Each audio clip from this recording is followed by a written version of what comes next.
Holy cow, that was intense, guys. That was super intense. Almost as intense as this. Dun dun dun dun dun. Huh? Ha! You didn't see it, but my eyes went wide. There we go. There we go. Yeah, your eyes went wide.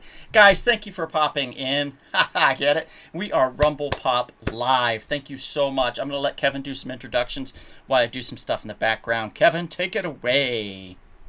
All right. Good evening, good morning, and good afternoon to many of you in the 24 time zones on planet Earth. Welcome to the most creepy, most chilling, and sometimes most hippie live stream on YouTube. It is Rumble Pop. And now I'm going to introduce to you my co-hosts and co-conspirators for the evening. First, we start with the madman who's wearing that strange sheriff hat. He is a man from that Buckeye state of Ohio. He is Bruce Campbell's #2 fan. He is DC Comics for life. And if you have a problem with it, he just might pop you in your mouth, or at least tonight, he might actually just shoot you in the face. It's true. He is a man who is a ladies' man. He was voted one of the 10 most desirable men in North Hollywood, California. Oh, Please yeah. give it up for the irresistible, the sometimes delicious, the always known as the original Dog. Thank you. Thank you, everybody. Thank you. Appreciate you all. Appreciate you all. Next, we go to a man who's in that beautiful great state of Texas, a man who is originally from that great state of Michigan. He is someone who is considered one of the most learned men in the United States today. He is an excellent professor of the thespian arts. He will teach his young students to make sure that they find a great job on Broadway, Hollywood, or in the independent circuit. This man, he's always lovable. He's always huggable. He is the one, the only, the hitmaster himself. He is Professor Chris D. Hearn.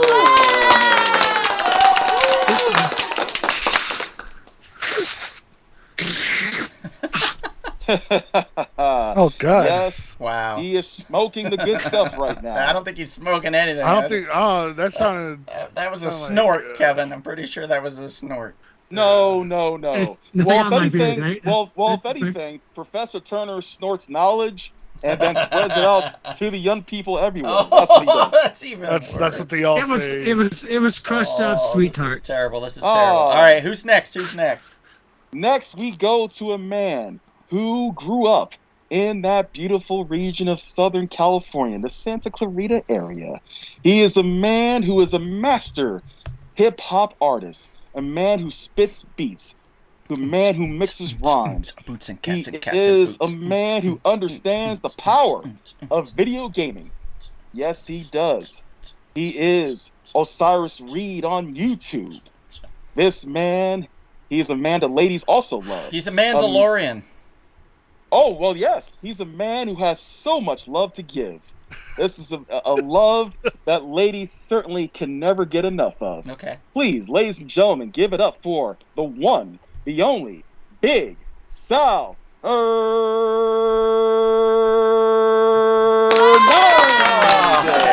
Oh, they knew who it was before you finished. That's great.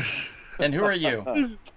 I am simply a man, the Are Grand you? Master of the Jedi and Vulcan Arts, your Supreme Chancellor, and your extraterrestrial brother for the evening, Kevin. I do love your costume, Kevin. I think it's great. Thank you. It makes me chuckle for sure. Before we get started, does anybody want any finger food, perhaps? Some finger food? No? That's Is nice. that? Oh, Just no. me? Oh, no. Sometimes Go it ahead. gets a little jam on there. You know, you got to be careful with the toes. Yeah. Okay. All right. So Lacey says, you missing my internet yet? Yes, we are. Enrique is in the house. He says, hey, guys, sorry I missed the last episode. It's all right, buddy. No worries on that. Before we get too started into this, there's a few things I want to do. I want to let you guys know that I plan on fully enjoying tonight. And I've started that off by making myself a bit of a creepy cocktail. Now, what's a creepy cocktail? Oh, you know, a little bit of this, a little bit of that. It's quite spectacular. So, I'm going to enjoy this. And I hope you guys enjoy what we have planned for you all this evening, where we are going to entice you, maybe even seduce you. But definitely we're going to scare the shit out of you. I think that's going to be par for the course this evening. Scaring me right now. Looks like you have a testicle for an ice cube. Yes, I do. I put my leftover ball in there. Somebody fall down the stairs. No, I have a chair and my arms like pulled out and in, and somehow I was getting up It sounds like to Chris adjust myself. fell It down slid the out. stairs. Oh, shit. man. All right, let me just. Someone's getting murdered tonight. Let me light this up again real quick. Oh, lots of people are getting murdered. Yeah, that's More true. Smoke in here. Most There we unfortunate. go, baby. All right, There we go. now you guys are going the wrong way. Mhm. Let's smoke her. Let's smoke her down, baby. Woo! Yes, yes. Get that smoke all up in there. Yeah, there we go. All right. I love this. This is my favorite part. Okay, so before we get started with all the creepy tales and whatnot, I'm going to. Well, I talked to you about seducing you earlier. Yes, I did, Enrique. I did smoke that cocktail. Yes, absolutely. I just did it again, too. I did bring my smoker in. It's phenomenal. I highly recommend it if you get a chance. And we can even talk about wood chips, which kind to use and stuff like that, because I've really gotten into it over these last few years during the pandemic in particularly. But we were talking about seducing, and I thought maybe now might be a good time for me to perhaps pull out.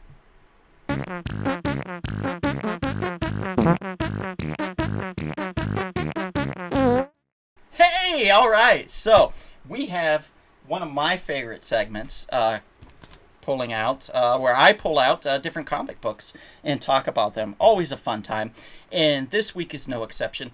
I got a little bit spooky for Halloween. I did get a bit spooky for Halloween, so I want to preface that. I did read a few books here that I think are phenomenal, and I read a few that I thought, yeah, they're all right.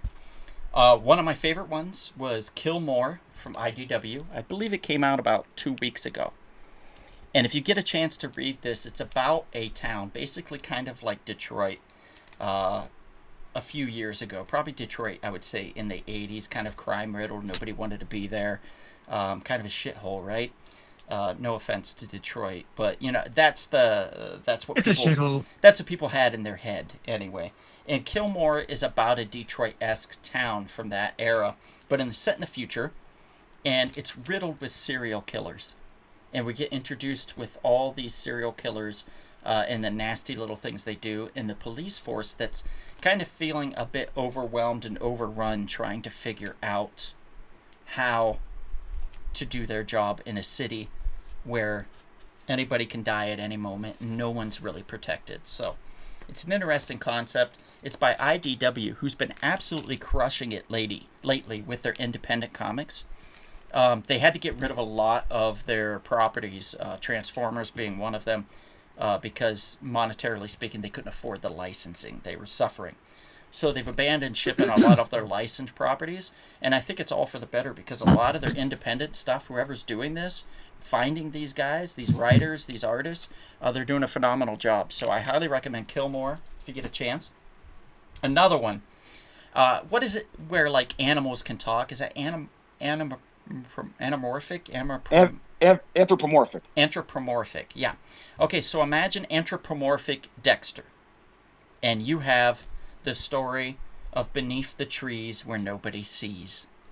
It's about Sammy, or Samantha, this wonderfully kind, small-town bear that runs a hardware store and is great with her neighbors, and just once in a while goes into the big city and randomly finds somebody to murder, and then takes them out into the forest and slits their throat, drains their blood, cuts up their body into tiny little pieces, takes those tiny pieces, dips it in paint inside of paint buckets, and buries the paint buckets in the ground in the forest.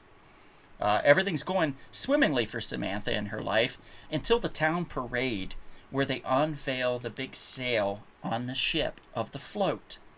And on that sail is one of her neighbors with all of his entrails just torn out. And she's like, what the fuck? Because that means there's another serial killer in her hometown, and she's not the only one. And shit is gonna get crazy. This is my favorite read. This is my pick of the week. I am so happy I caught this. Beneath the Trees Where Nobody Sees. I highly, highly, highly recommend it if you get a chance. A couple others. Hey, Janet. A couple others that I thought were enjoyable, but not like anything that I'd run out for. If you saw it, pick it up. It's fun. Star Trek's Halloween. Basically, it's about kind of like a Jack the Ripper-esque spirit escapes out of the holodeck and starts killing people on the Starship Enterprise. So it's kind of cool. It's a good concept. I really enjoy it. And it's called Halloween. So I like that one. That's another IDW. By the way, that's 3 IDW stories in a row that I highly recommend. 3 in a row. And then the fourth one, which I thought was okay, nothing spectacular. Stephen Strange's brother is a vampire trapped in a mirror and telling us tales of horror and suspense. And it's called Crypt of Shadows by Marvel Comics. It's okay. If you're dying for something Halloweenish within the Marvel world, this is about all you're going to get. So pick it up if you want. If you don't have the extra money, don't get it. But that's pretty much it for me, guys. I think I'm done pulling out.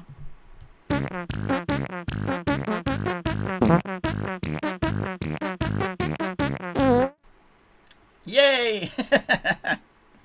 I love it. I love it. So, geez, I want to thank you all for being here and for being a part of this. I know it's a little bit interesting what we plan on doing tonight. And the reason why it's interesting is because a lot of it is going to have to stem from your imagination.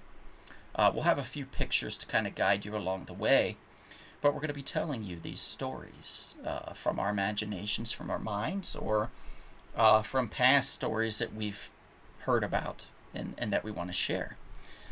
So I'm going to kind of leave it open-ended, meaning that any of us can pick up the torch, so to speak, and start telling a story. So Chris, Sal, Kevin, if any of you decide you want to go first, just say, hey, I'd like to tell my tale, and we could do that. Otherwise, I'll start off with something.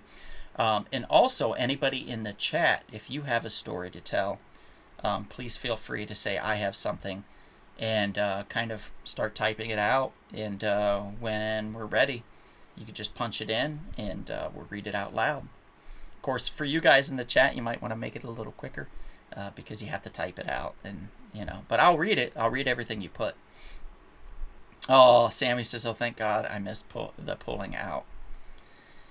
There's a lot of ways I could go with a joke here, Sammy, but I'm going to just let it go this time in the spirit of Halloween. I'm going to let that one go for now. But any of you guys would like to tell your tale, or shall I go? You can go. I'll wait. If you want to go for it. All right, I'll go. Sure. Mm-hmm. All right. Before we get started, I need to get into the mood here. So let me just pick something I think that would work here. What do we got here?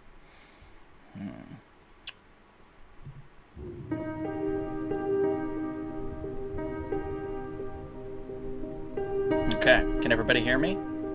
Yes. You guys can hear me? Absolutely. All right. Good.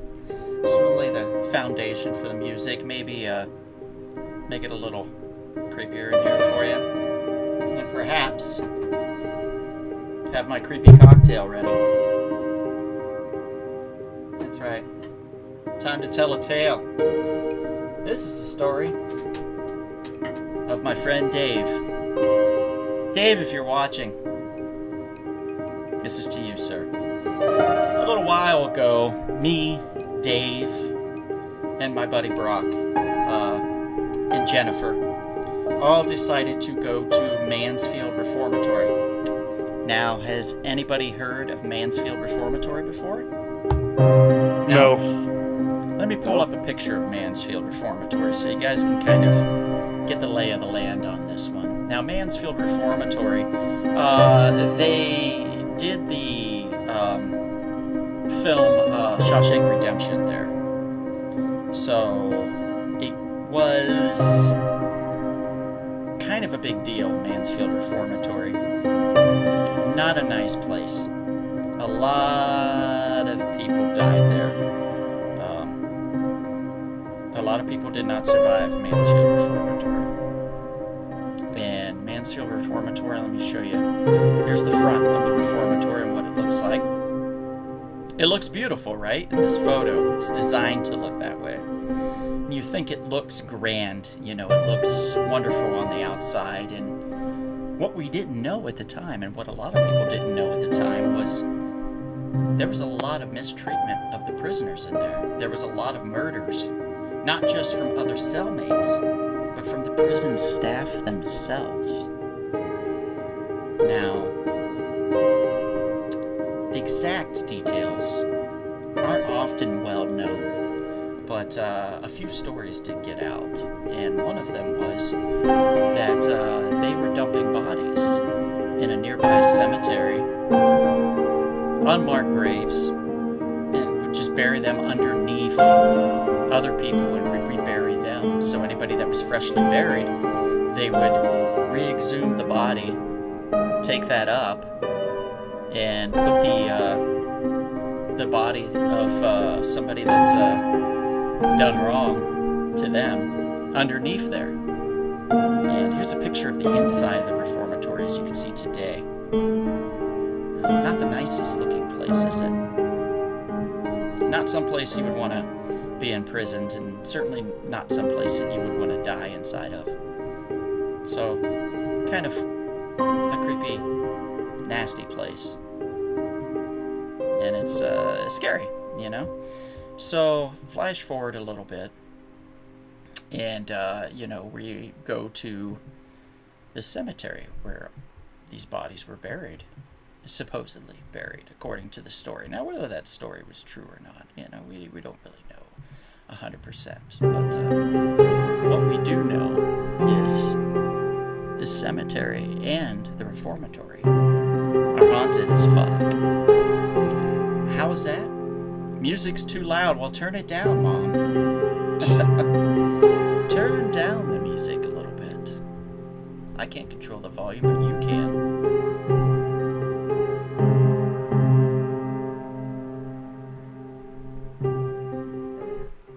I can't actually. How's that? Is that better? You guys let me know. So anyway, when it comes to this reformatory, we went to the reformatory. We went on a tour of the reformatory. Me, Jen, Brock, and David.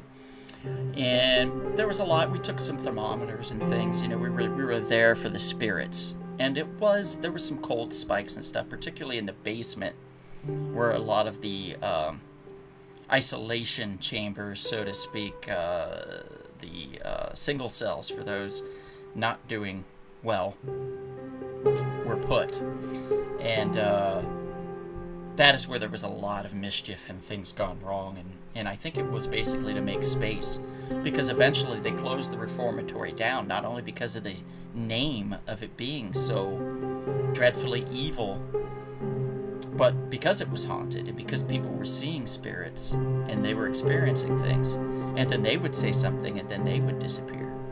So this cemetery got more and more full, shall we say.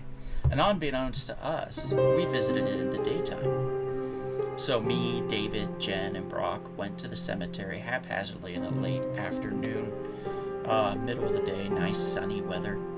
And we're walking around, and we're video recording, audio recording.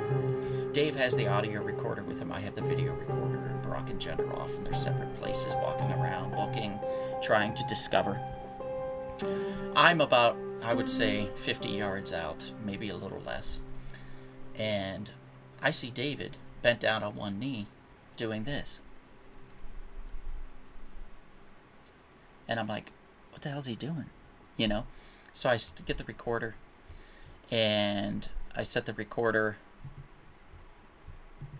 to record a little bit of what's going on with him and why exactly he's acting that way. It was odd to me. So, a couple minutes passed. He gets up and he walks away. And I rush over to him and I said, "Hey, David," I said, "what were you doing over there?" He said, "Oh, I was talking to that little girl." And I said, "David, what little girl were you talking about by chance?" And he said, "The little girl that was just," he looks around and he was like, "Well, I don't know where she went, but she was right over there, and that's why I was bent down talking to her. I thought she was lost." And I said, "Really?" And he said, "Yeah." And I said, "Okay, well, David, I have it on camera that you were talking to yourself." So I showed him the playback, and he lost it. And he was like, no, I swear to God, there was a little girl there." Now, interestingly enough, as we all know or should know, people that have experienced near-death things oftentimes feel closer to death and can maybe break through that wall or just touch it gently to communicate with the other side. David, having had a heart condition his entire youth and being told that he wasn't going to live past probably the age of 8 or 9, if I recall,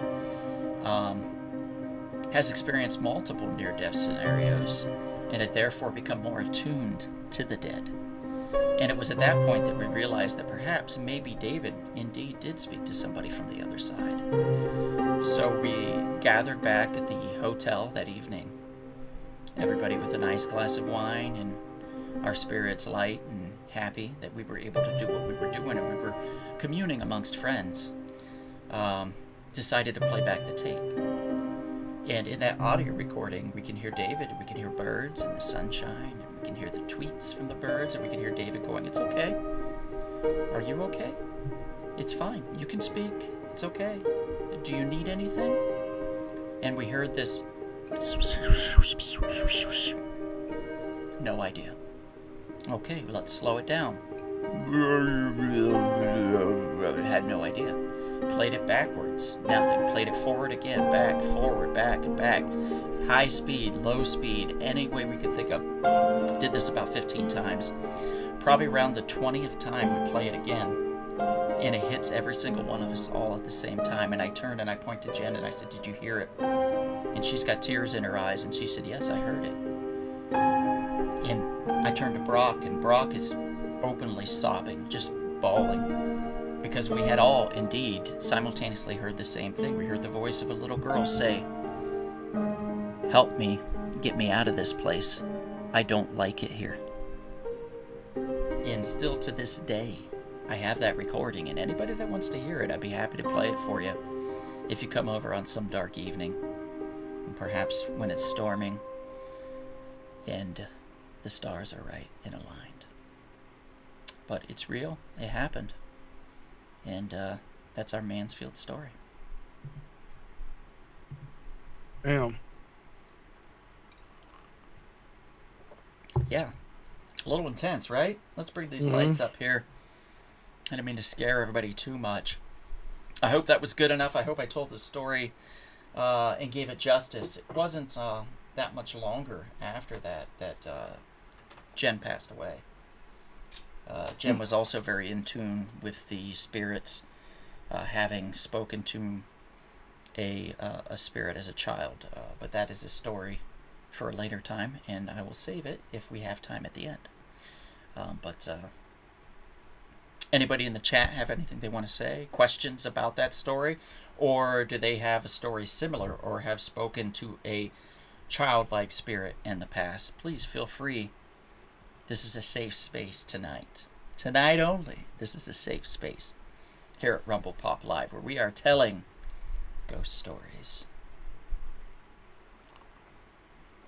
Kevin, I know you're probably openly sobbing under that mask, and it's okay. Yes, I am. It's okay. All right, so go ahead, Sam. How long ago was this?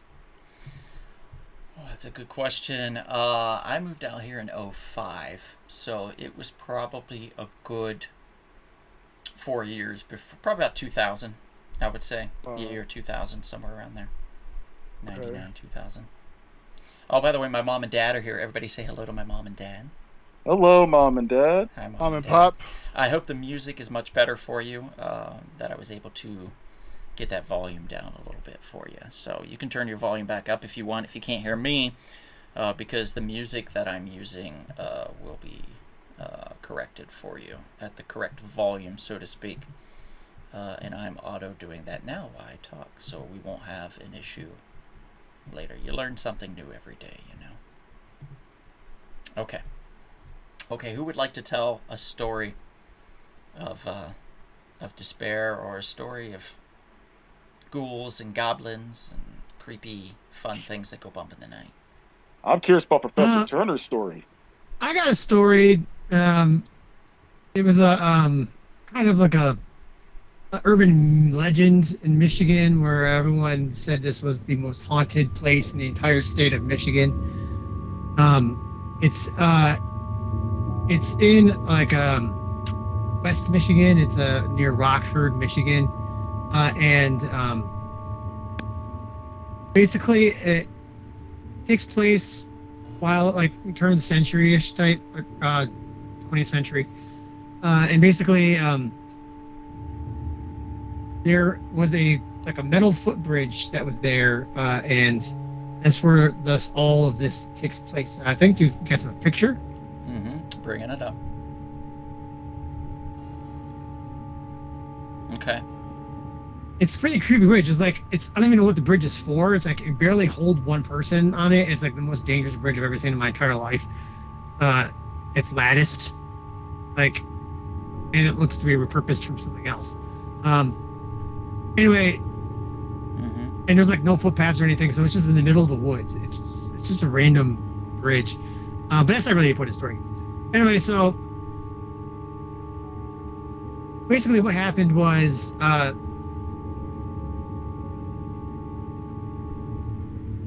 it was middle to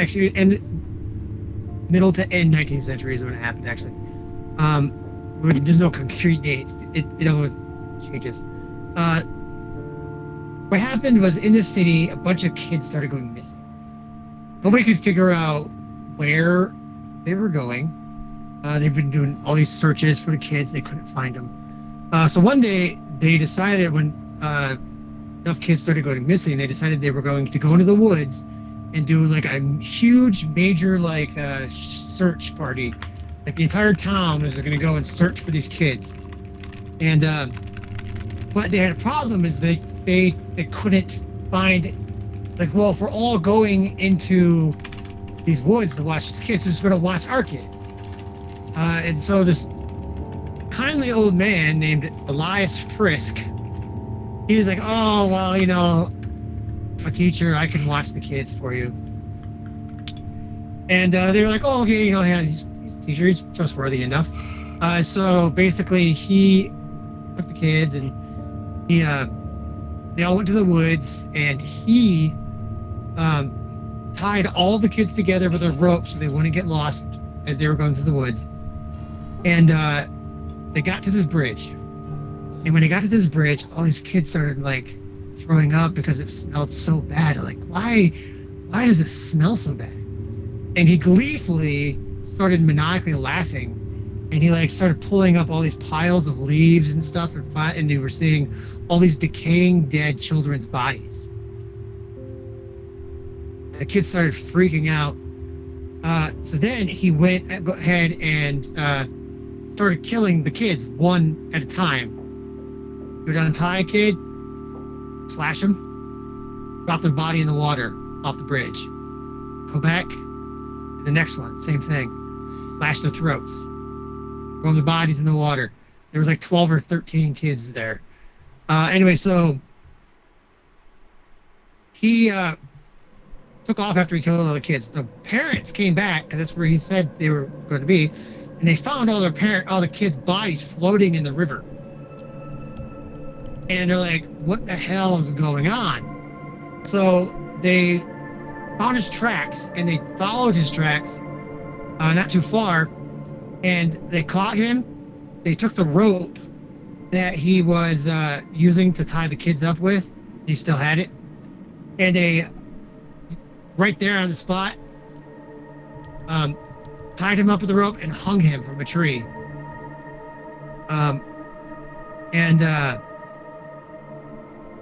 Basically, from that point on, the river has been said to be incredibly haunted, and that you can see all kinds of orbs, and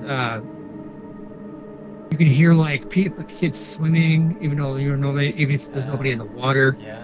Like water splashing, or like rustling of the water, screams or laughter of kids, stuff like that. Just after they were murdered or being murdered. I wonder at certain times of the year if the river runs red with their blood. I don't know, but there is stories that people have seen kids dead faces underneath the water, which I think would be really creepy. If you're just sitting there swimming and then see a face in the water. Yeah, that's intense. Whenever murdered children are involved, I feel like it ups the ante of the story, you know? Yeah. And it's called the Hell's Bridge. Hell's Bridge. Appropriately named. Yes. Mm-hmm. I wonder if those kids ever made it to the other side of the bridge. I don't know, but now I guess it's like this thing where people try to go to the bridge at midnight and see if they can handle it. Well, you know what that means, Chris. We gotta go to Michigan? We have to go to Michigan. Take care of business. Right on. TCB, baby. TCB. Taking care of business. Yes. Well, thanks for joining, Bonnie. You just missed Chris' horrific tale of Hell's Bridge. Murdered children and all. Wow. That was pretty creepy, Chris. Pretty creepy indeed. Hell's Bridge. The story of Hell's Bridge and the missing children and the maniacal man that murdered them all. Yeah, he was so happy to show his kills to these kids. Can you just imagine being a little kid and then you find this guy and he's like, "Look at this, kids! I killed all your friends!" Yeah, really. That is creepy. And then just watching these kids one by one, these kids having to watch him kill the rest of them, there. All right. It's really creepy. Horrifying. Oh, Worse and than I guess, Pennywise. Truly Worse than horrifying. yeah, and I guess when they caught him, he said he was possessed, and the devil told him to kill these kids. Okay. Fair enough. Okay. Hanzo, a.k.a. Philippe, thanks for joining, sir, says Simi is haunted. And how so, sir? Please enlighten us in the chat there a little bit with how it is haunted, and we will be happy to tell everybody. Sal, Kevin, either one of you have a story you would like to tell? Big Sal? Yeah, so this is a story called The Babysitter. Okay. So there was a young girl who was in need of a job and was able to find a job as a babysitter for a couple who lived in a large, isolated old house. They were going out to see a movie. They left the teenage babysitter in charge of their 3 children. The babysitter put the children to bed when it got super late. She went downstairs to watch some TV. A couple of minutes passed by after she got comfortable. She heard the phone ring. She answered. She heard heavy breathing, and by the man's voice asking, "Have you checked on the children?" Freaked out, she hung up the phone, trying to convince herself that someone was just trying to play a practical joke on her. She went back to watching television. But about another 15 minutes, the phone rang again. She picked up the receiver and heard hysterical laughter from the other end of the line. Then in the same voice asked, "Why haven't you checked on the children?" The babysitter slammed the phone down. The poor girl was frightened out of her wits and immediately called the police. The operator of the police station told the babysitter, "If this man calls again, just try to keep him on the phone as long as you can so we can trace his call." A few minutes later passed by. The phone rang for the third time. And when the babysitter answered it, she heard heavy breathing again. And the voice saying, "You really should go check on the children." The babysitter listened to him laughing hysterically for the long time. She hung up the phone, and almost immediately the phone rang again. This time it was the operator from the police station, yelling at the girl to get out of the house right now. Confused and scared, the girl said why. The cop told her that the calls were coming from upstairs phone. The babysitter dropped the phone in shock and suddenly heard heavy footsteps walking down the stairs. Without pausing for a second, she ran out of the house as fast as her legs could carry her. Just as she closed the door behind her, the man slammed against the glass.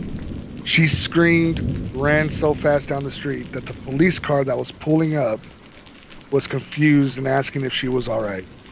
She was screaming at him, telling him that there was a man in the house and there was 2 children upstairs hiding in a closet. Crying uncomfortably in the parents' bedroom, they found a bloody axe laying on the floor the next day. They went upstairs and checked evidence of what happened was one of the children was kidnapped by the madman, and the other 2 survived with the babysitter. That's it.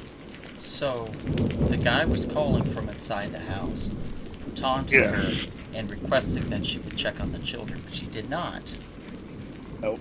And one would think that if she had checked on the children, she would have been the kidnapped victim instead of one of the kids, I would imagine, right? That's why Yeah. he was trying to entice her. So instead of getting her, he settled for one of the kids. Probably, I'm going to guess, the oldest looking of the children.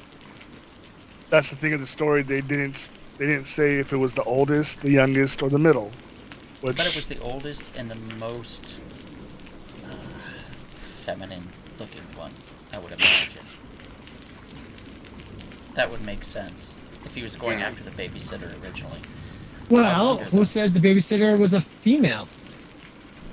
That's a good point. I just automatically always assume that it was a female. This could be a whole twist on a story.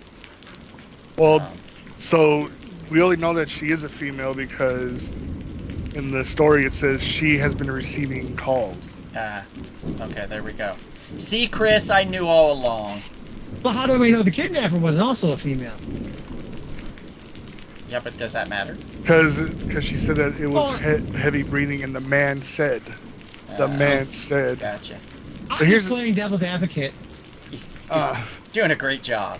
Doing a great job. Yeah, man. Chris with the devil's advocate. Well done. Well done. It's that sweet tart. It's that sweet tart powder I snorted. Yeah, apparently. Let's see. Alex says, is Donald Rick from The Walking Dead? Yes, I am. Hector Philippe says, Donald is the Reno 911 version of Rick from The Walking Dead. How do you know, sir? You haven't seen me from the waist down. You can't make assumptions. If I'm wearing booty shorts, then obviously yes. But if I'm not, then I'm definitely Rick Grimes. So I guess we'll never know. We'll just never know. We'll never know. We'll never know. Anybody have any comments or questions besides Chris on this story? And by the way, this house right here that I'm showing is kind of an interesting house. It's Washington Irving's home, one of his homes that he had lived in. Who's Washington Irving, by the way? You'll find out soon enough if you don't already know. But anybody have any comments in the chats? Any of you guys have anything you want to say? Well done, Sal, on the storytelling. I liked it a lot. Thank you. Really Give me well one second. I done. gotta go check on my mom. She's calling me. Sure, absolutely. Go for it. No It's a problem. good time to do it. Perhaps this is a good time for me to bring up. How was he calling from the house? They would need 2 lines, says Alex. I don't think you would. Hey, you guys have never used an old school phone where you call your own number and then you hang up really quickly before it rings through? Oh yeah. I used to do that all the time. So, no, you don't need 2 lines, buddy. You're just young. You're young. Yeah, you don't understand because you're young. When you get Kevin or my age, particularly Kevin, he's the oldest out of us. He's old as shit, by the way. when you get I'm to proud of it. Kevin's age, you'll give up. No, I mean you'll know what we're talking about. Yes, Alex, really, yes, that's how it would work. By the way, recently I got a silver coin. Why did I get a silver coin? Well, because if I ever needed to, I could melt it down into a bullet and use it to kill a werewolf. Why would I do that? Well, because it says werewolf with a picture of a werewolf on the actual coin. So why would I not do that? I mean, that just makes the most sense, right? It even has a werewolf on the back. Pretty cool coin, if you ask me. Pretty cool coin. But I digress. Let's see. Bonnie says there was a movie based on this in the 70s, I think, and then there was a remake in the early 2000s. Perhaps maybe Black Christmas? Could be wrong. No. It was When a Stranger Calls. When a Stranger Calls. That's it. Thank you, Kevin. Which Black Christmas, I feel like I need to watch the original. I think I need to. Oh yeah, the original one is excellent. Sammy says, ha ha ha, he is Reno 911. By the way, it's Deputy T. Dangles, guys. Get your shit together on this. Are you wearing shorts, by the way, Donald? Me? Yeah. I'm not telling. No one will know what I'm wearing. I might not be wearing anything at all under here. Woo! Free ball. Philippe says, yeah, it's an old story. Maybe you guys can bite when the story came out to put things into perspective. Yeah, it was a long time ago. And Alex says you can also keep it as a story of value. As a store of value. I don't know what he means. Anyway, I digress. Okay, so Washington Irving, right, Kevin? This is Washington Irving's home? That's right. Who's Washington Irving? Well, let me tell you. Washington Irving is a storyteller. He's the true history behind the story, the legend of Sleepy Hollow. Largely forgotten, actually, that he is the original storyteller. The tale of Rip Van Winkle, the man who famously fell asleep for years and years and awoke to a changed, unfamiliar world, is about as familiar as it gets when it comes to American folklore. Likewise is the famously tall and gaunt Ichabod Crane. One might have mistaken him for some scarecrow eloped from a cornfield, escaped from his tomb of a cross. Scared out of his wits in the legend of Sleepy Hollow by a terrifying, blood-curdling sight of the Headless Horseman. As rooted in folklore as Rip Van Winkle, the legend of Sleepy Hollow, there are not, in fact, popular legends and myths that sprang up during the early years of the United States. They are works of fiction, and they were penned by none other, than Washington Irving. Largely forgotten today, he has an odd historical legacy. His literary output has long been a part of the American vernacular, yet the actual source of these writings, the author himself, has basically fallen into obscurity, interestingly enough. If these were not the influence enough, the word Knickerbocker, a denizen of the city of New York and a basketball team that some may know and love, also springs from Irving's pen, hence the nickname of the storied New York City franchise. Interesting, Kevin. I bet you didn't know that. Let's see. The physical and psychological landscape of the Hudson Valley are part and parcel of Irving's most famous fictional creations, Sleepy Hollow, which transpires near Tarrytown, as Irving styled it, a retreat whither I might steal from the world and its distractions and dream quietly away. Washington Irving lived and worked here in the Hudson Valley, and the region's beauty and mystery remained forever linked to his writing and his output of writing. Sleepy Hollow is a real place, of course, as is Tarrytown. Irving is the namesake of a village of Irvington. Local drivers can avail themselves of the Rip Van Winkle Bridge, to which then a natural story would appear in their minds, and they might regale the person sitting next to them or in the back seat. It doesn't take much to assertion his regional influence, of course, as the town, the legend of Sleepy Hollow, and that of Washington Irving are closely shared. According to Henry Steiner, official historian for Sleepy Hollow and its village, Sleepy Hollow has been influenced by Irving and Irving by Sleepy Hollow, synonymous with one another's names. One legacy would not be the same without the other. Irving was a prolific writer, but his two most famous iconic works are The Legend of Sleepy Hollow and, of course, Rip Van Winkle, and honestly almost always put together in one small novella.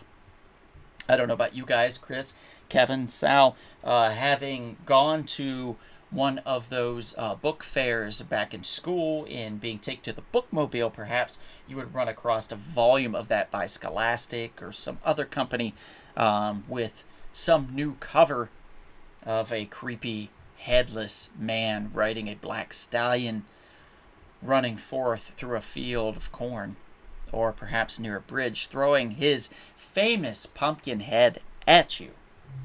Now, does this creature exist? Does the Headless Horseman truly exist? Now, Washington Irving claims that this story was made up, pure fascination in his brain, a pure part of fiction. But do we know that really to be true? Do we know that Washington Irving really did make up this story? That nothing else actually existed but was in his mind? I say nay thee on this. I say untrue. I say Washington Irving touched something of supernatural. I think Washington Irving came across something that scared him so much, so to the bone, to his very core, the essence of himself, that he had no choice but to write it down and get it out of his brain, for fear that he would go mad, for fear that he would go crazy with the thoughts of this headless horseman that had haunted him for so long. Now, whether that be a euphemism for a bit of the drink, perhaps being pursued by the bottom of a bottle, I really couldn't say. But did the Headless Horseman exist? I'll leave that up to you. But to me, you know my answer.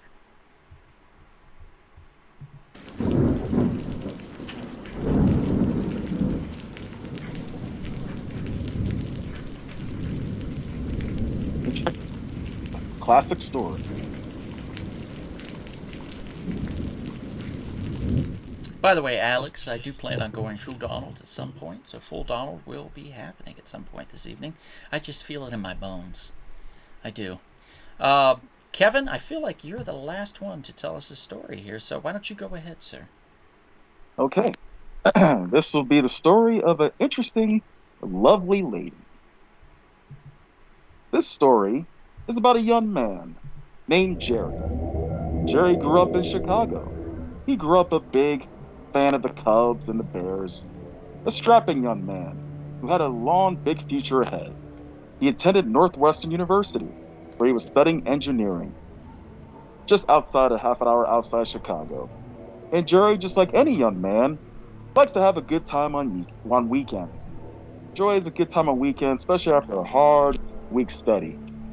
And of course, as you can imagine, Jerry is a ladies' man. So on Saturday evening, he likes to go to the local club called the Willowbrook, where he likes to go dancing and go drinking.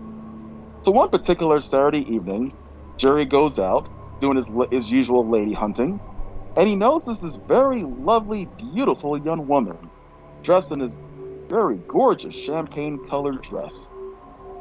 Beautiful long brown hair, beautiful lips, just striking, stunning woman, just really stood out from the rest of the ladies. So Jerry, being a confident man that he is, approaches Lisa. He says hello. They talk. She's a little shy, but very sweet.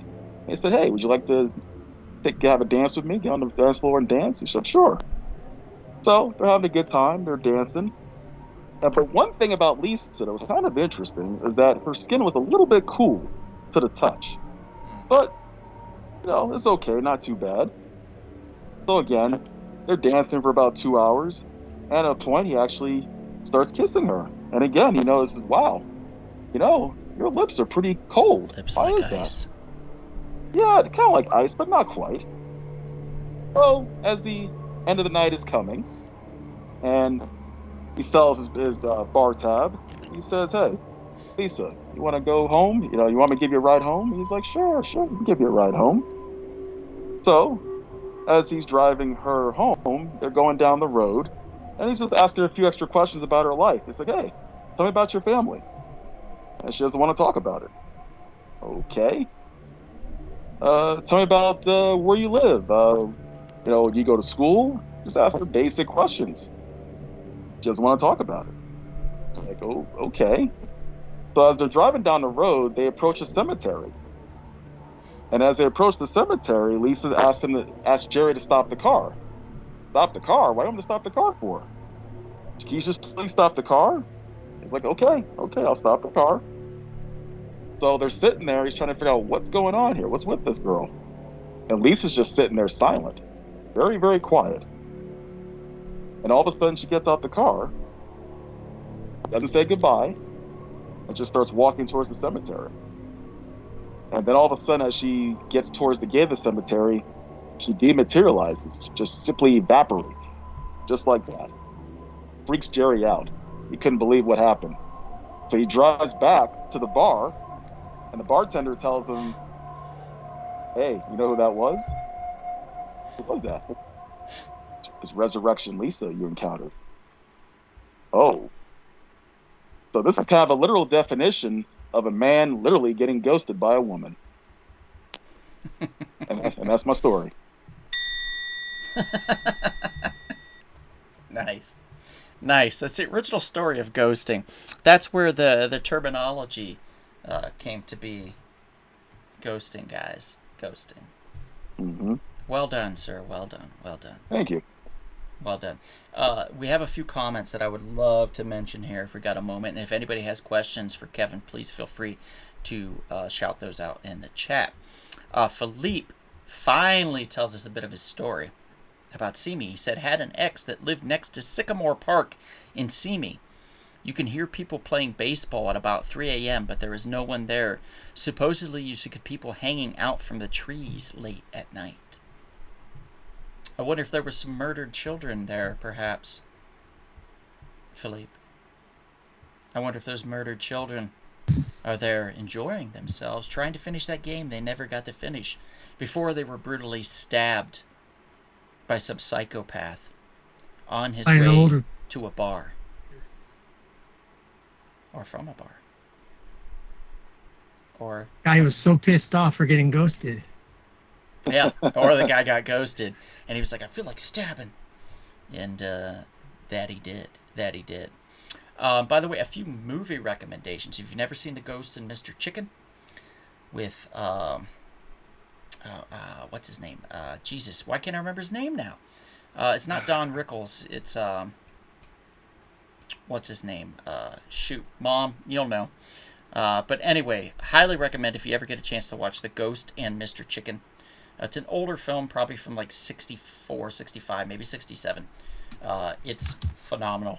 It's a great film. Also, just recently watched a film called Totally Killer on Amazon Prime. Highly recommend that if you get a chance. And if just watched it. It's great. If you like Kevin in his costume, you may like the film now on Hulu called No One Will Save You. It's a very interesting film. No one talks during the entire film. So it's interesting in that aspect, but also the storytelling. It's a home invasion story with aliens. It's very different, but also creepy and actually good. So I recommend those three if you get a chance. Let's see. I know that's Don Knotts. That's your it was Don something. Don Knotts. Thank you so much. Philippe says, I saw No One Will Save You last night. Oh, awesome, dude. Let's see. Uniquilibrium says, I got your birthday wish on the day through Facebook. Thanks, brother. Oh, you must be talking to Kevin. Yeah, it's Hakeem. Oh, Hakeem. Oh, that's right. Hey, Hakeem. Good to see you, man. I didn't know you had a birthday. Happy birthday. Not on social media as much as I used to be, although I'm trying to get back on there a little more. But I saw Salt 10 yesterday. How was that? You know what? Salt 10's pretty good, isn't it, Jack? Dude, it's good. See? I watched Totally Killer yesterday. How was that? Did you really? It was a lot of fun. Right? Anybody that knows my roommate knows that the son of a bitch always has something to say.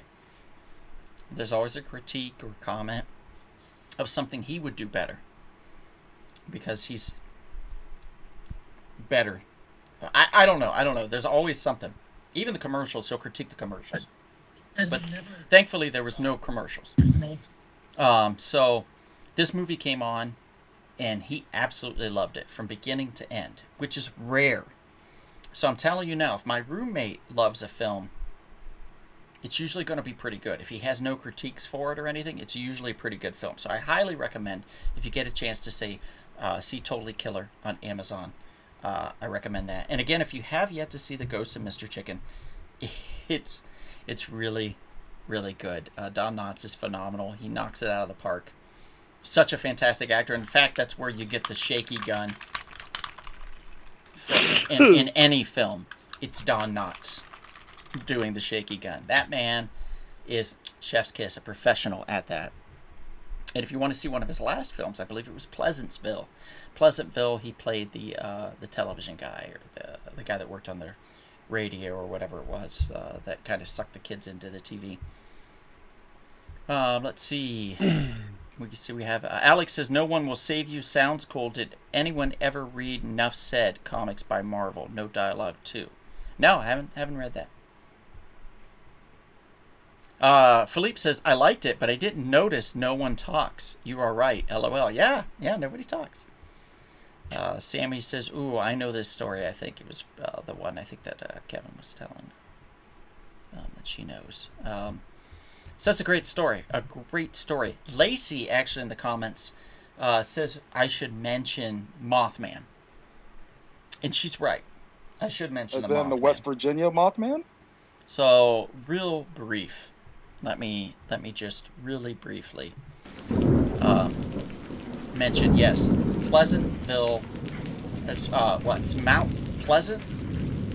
Mount Pleasant, West Virginia, is where this takes place. It was a town overrun with terror by a giant moth. Now, when we say giant moth, we're talking about the thing was about 4 feet tall, but the wingspan was about the size of a 6 foot tall human. So 3 feet of wing on this side, 3 feet of wing on that side, and then the body in between. Maybe 2 feet, and 2 feet of body. I don't know.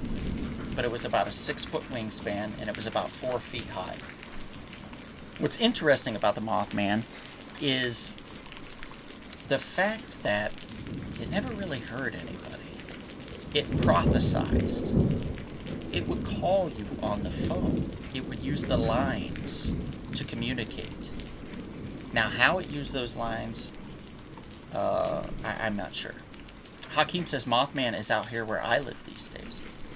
Now, in Mount Pleasant, or Point Pleasant, I think it's Mount Pleasant. Maybe it's Point Pleasant. They describe the Mothman. They all love him, but they were all terrified by him at the time. And I believe this was in the 70s or 80s when this happened. And the Mothman prophesized the crumbling of a bridge that would happen to take place in the future. And this did happen in West Virginia. It was very tragic.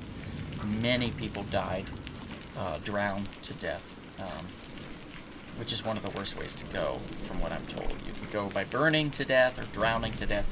Both are a miserable way to be. But we went down there to visit, and we've heard that the Mothman, there isn't a lot about the Mothman anymore. He hasn't been sighted in years. But what they don't tell you is there's all these bunkers in West Virginia, all these armory bunkers that during World War II, they stored munitions for the war. And they stored it there because, much like Seattle, about 85 to 90% out of the year there's overcast. Therefore, the satellites could not pick up these munitions bunkers. Plus the fact that they covered it with dirt and grew trees over it and all that and planted all that stuff. They were very clever. So they hid these munition bunkers. Now, what they don't tell you is that you can find them to this very day. No one's guarding them, and they're completely open. So we get it in our brains, me, my cousin Lacey, and her husband, my close friend Greg, get it in our heads that we need to drive down there, visit the Mothman's home, and perhaps go looking for some of these bunkers. And looking for them we did, and find them we also did. And they are usually about, I would say, 20 to 30 yards apart, something like that. You go from one to the other, and sometimes the door would be attached, and sometimes it wouldn't. Sometimes it'd be overrun with vines and weeds, and you'd have to crawl through it in order to get in. But once inside, there's a huge dome that you stand inside, sometimes dripping with water and wet moisture that you could feel in the air. The echo of your breath can be heard inside this chamber. Pitch black, except for the bit of light creeping through the vines that were just dripping over the mountainside of where the bunker is located. And inside, completely dark and encased in darkness, you and whoever you brought with you are. And we surely were. Until we turned on the light to find the Mothman. Pictures drawn on the wall. Caricatures. Many of them. Very well done, I will add. Very, very well done. Creepily so, to a point where one by one, as we moved from bunker to bunker, the harder it got to be inside or to get into the bunker or get to the bunker, the more random the artwork became, to the point where we saw goats up on the wall. We saw pentagrams scribbled into the floor, perhaps etched into the stone, into the concrete with a blade, dyed with something, either red paint or perhaps a sacrificial blood. We don't know. But it did get creepier and creepier, because as we moved forward from one bunker to the next, we started to hear the voices of children's laughter. Now, we weren't near anywhere. We're at a munitions bunker. They're not building homes around there, if you guys get me. It's not a place you're supposed to be. It's not a place on a map.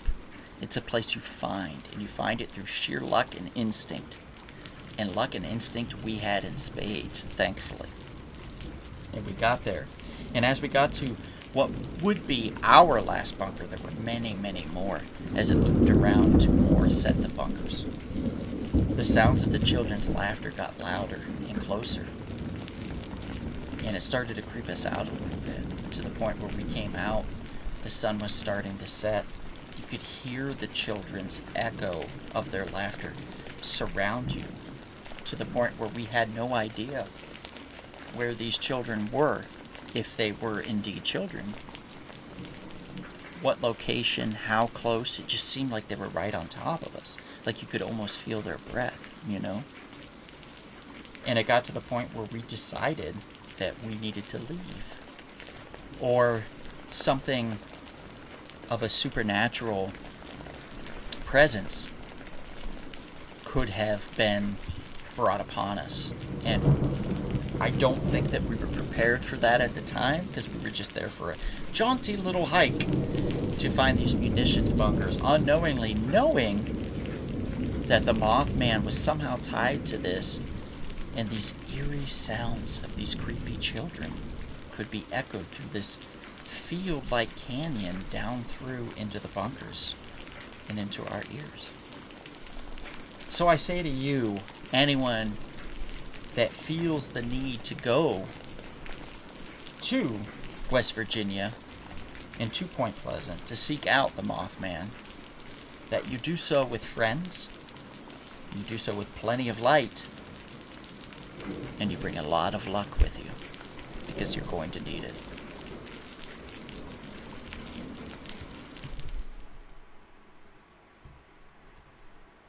I hope that was good enough for you, Lacey.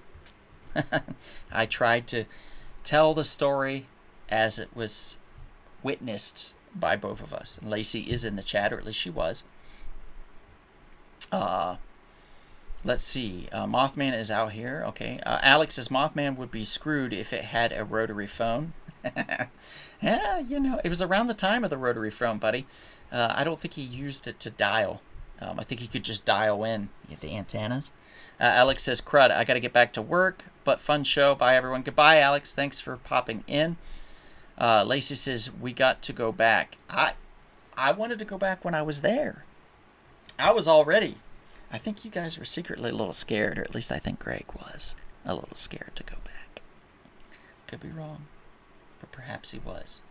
Anybody ever have any other stories they would like to tell before we wrap up this evening? Anything else? Briefly mention. I want to hear that audio. Yeah, you want to hear the audio from Mansfield with the kid, the small child, the small girl? Do you Absolutely. have the video? I have it on videotape and I have the audio. So I have video recording of the stuff that came around us, and I have the audio to coincide with it. So I could put it together. It would take me a little time to find both, because anybody that's been to my apartment, I mean, just look behind me. It can be a bit busy. So just locating certain things sometimes takes a minute. But once I set my mind on something, I will eventually find it.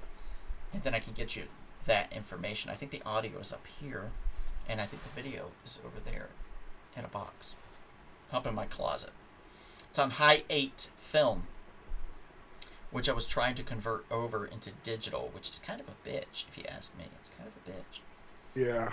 Yeah, pain in the ass. But I think that's going to do us for our Creepy Tales for this evening, everybody. Geez, this was great. I had a lot of fun telling stories. I always like this. I think we did this a little bit last year as well. It's always a really good time when we get out and tell spooky ghost stories, and we get to dress up a little bit and have fun. It's our virtual Halloween, and we're just very thankful to be able to share it with everybody that's on tonight. Now, speaking of everybody that's on, we still have some people on, and I'm happy that you're on because we're going to be doing a surprise giveaway. So if you are in the chat right now, just say here, and we will put you on the wheel. Kevin, are you going to be pulling up the wheel, or would you like me to? I'll pull up the wheel. Give me a second. Sure. And what we're going to do is it's just a silly, kind of a crazy giveaway. And this one is films that either were too scary for me to watch or very rare and hard to find. So we have first Scream at the Devil. See, I already have these, and these are going to be mailed to you. Scream at the Devil with Tony Todd. This is going to be mailed to you along with a very hard to find copy of Devil Kiss from Sinister Cinema. Now, these weren't even put in cases. They were just printed on DVDs and handed out like this, bootlegged. We also have from 1974, Vampires. So this little spooky Halloween pack will be mailed to you if you are the winner of tonight's Wheel of Scares. So we have a few people. Kevin, let me know when you're ready, and I'll give you some names. Ready. Give me some names. All right. Bonnie, Lacey, Hakeem, and Enrique. Those are it so far. I have 4 people that have said they are here. If you would like to be entered into the contest to win some spooky films, just let me know. Just say here in the chat, and we'll enter your name on the wheel. Kevin's going to spin the wheel virtually. It's on the screen. I've seen him do it a million times. It's legit. And whose ever name it falls on, you are the winner of these films. So now I know Mom and Dad are not going to want to be on this, Kevin, because they do not want to watch these films. Trust me. But anybody else that wants to be scared out of their minds, anybody else that wants to piss their pants, go ahead and say here. I dare you. Go ahead. Go ahead and say here and see what happens. Give another minute. Yeah, of course we'll give Be it. brave. Be brave. Of course we'll give it another minute. And since we're going to give it another minute, I'm going to bring up one more thing. The Warlock's Grave in Rehoboth Ridge Road in New Philadelphia, Ohio. Yeah, that's the Warlock's Grave right there in my hometown. Built after a church burnt down this grave appeared. Black stone formed into a rectangle. Known by the town as a man of many means. Possibly magical. We don't know. Sammy is also here, by the way. The man was not trusted nor liked. And eventually, a fight broke out, and he was decapitated. Oh. Now, in fear of retaliation, they buried the body here at this grave that you see before you. But the head was buried at a remote location. Unknown to anybody but the one person that buried the head, for fear that it might be dug up and the head reunited with the body. And in which case, even more fear that by reuniting the head with the body, he would spring back to life and wreak his vengeance upon the town of New Philadelphia, Ohio. So, legend has it, every year, that head moves through the ground, ever slowly, towards the body, for what would be a unification of the body and the mind. The warlock would then spring forth and devour your soul. True? One can only say. But there is a tomb here that exists. There is a grave site here that exists in New Philadelphia. You can go see it. Ask me. I'll show you. I'll take you right there.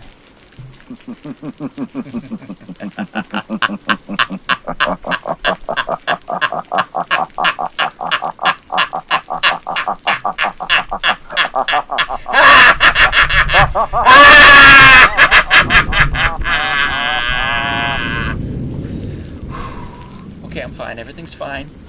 Everything's fine. That scared me. Okay, Kevin. Let's spin the wheel of fun. Only 4 brave souls. 4? No, there's more. Sammy, did you add her? Oh, yeah, I did. Oh, I'm sorry. Yes, now we got it. Enrique says, damn it, Donald, I didn't piss myself, but I did shit my pants. Okay, there we go. So 5 brave souls. Go ahead and spin that wheel, Kevin. Let's see who wins. All right, let's see who wins.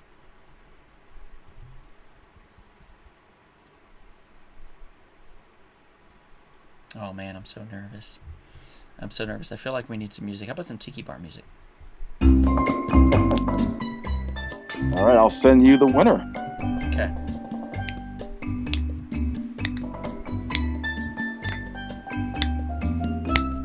Got it. Okay, let me check.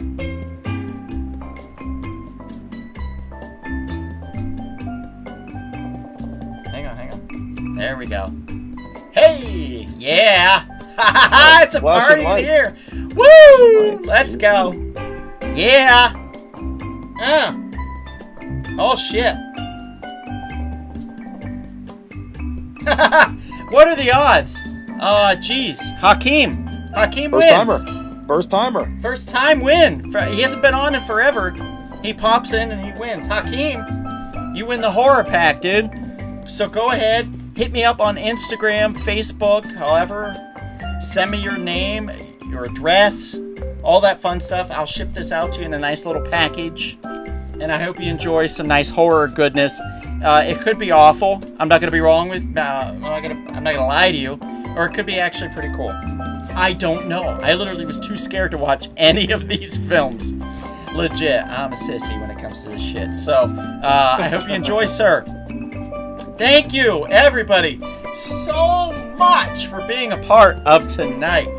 Jesus, this is great. Chris, thank you for, or Professor Hippie, thank you for being on tonight. Mr. Alien, we appreciate you coming down from the mothership. Big Sal in that creepy-ass face behind you, thank you for being a part of this. We appreciate you so much for being our special guest. And I want to say thank you to the audience for popping in. We appreciate you guys so much. I hope you enjoyed. what we put into this, because we did put a lot of time and a lot of effort into it. So I hope you enjoyed what you got to see, and I hope you tell your friends. Please do tell your friends to give us a watch, especially this episode. If they've got nothing to do on Halloween or around Halloween, maybe midweek they're bored this week, send them the link. Say, hey, check these guys out. They're really trying. They're old dudes that are really trying. We are getting older, but we are still trying. We do appreciate every view we get. We appreciate all of you. Push us up higher in the algorithms when you do share and you do view. So thank you very much. Enrique says he loves the lights. Thank you, Enrique. He also says thank you so much, guys. Have a great night. You too, sir. Hakeem says thanks, guys. Excited for the pack. Sammy says what the actual heck? I don't know. What? It's probably the light. Oh, is it the light? I think, Does I it think it's respond? I think it's because she didn't win the DVDs. My voice? Oh, that's right, it does. Yeah, that's right. Thank you guys very much. We appreciate you. Have a great night. Behave yourselves. And one last thing. We one can't last forget thing. our sponsors. Well, yeah, we have sponsors. Go check out Half's Hot Sauce. Check out Splattered Frog. Type in splatterfrog.com. Type in the coupon code SHORTBOX for 20% off. And go to halfshotsauce.com. Type in the coupon code Donald Hiccups for 10% off your order. They have a new sauce, by the way, called Basic Sauce. I believe is what it's called. So it's great. Check it out. They've got a basic sauce, a basic hot sauce. It's called Boring Sauce for Boring People, I think is what it's called. It's actually not boring at all. It's fantastic. Highly recommend it. So if you guys get a chance, please feel free to try the sauce. And if the sauce is too scary for you, if it's a little too hot in there, a little too intense, maybe bring some crackers with you, huh? Maybe bring some chips, some bread. Perhaps have some milk. Whatever it takes to take that heat away, you know what I'm saying? That's right. Thank you guys so much. And we appreciate you. And perhaps if you're feeling thirsty, if you're feeling very thirsty, you might want to Have a bone-chilling, refreshing Rumble. Oh, I thought Chris just died. Good night, everybody. The suspense almost dropped him.